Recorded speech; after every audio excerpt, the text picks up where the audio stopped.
Hi guys! I'm back! So tara, samahan nyo kami at mag-quick weekend getaway tayo sa Tagaytay. Kasama ko si BFF at dalawang bagets. So medyo maulan nung bumiyahe kami and relax din tayo pag may time guys. Kailangan natin yan. So ayan, dyan kami nag-check-in sa Vera Inn and sobrang affordable dito kasi nabook namin siya 3K for 2 days.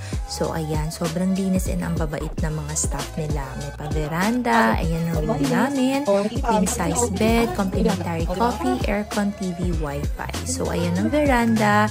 Diyan ka magmumuni-muni, kape-kape. Very relaxing. So, ayan, nag-merienda. Then, nagpunta kami sa Starbucks, Hiraya. So, ayan yung pinipilahan ng Starbucks ngayon, guys, sa Tagaytay. So, medyo konti ang tao, kaya nakapasok kami agad. So, ayan. Order na tayo, then boosh. Oh, diba? Worth it. Sobrang ganda ng weather ngayon sa Tagaytay, guys. Ang lamig. And malayo sa ingay ng Manila. So, enjoy ang mga bagets at tarat. Get lucky na natin ang order natin. Kasi baka mag-get luck pa ng iba at charot.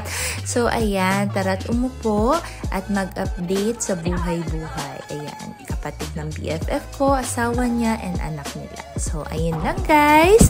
Thank you for watching. See you sa part 2. Bye!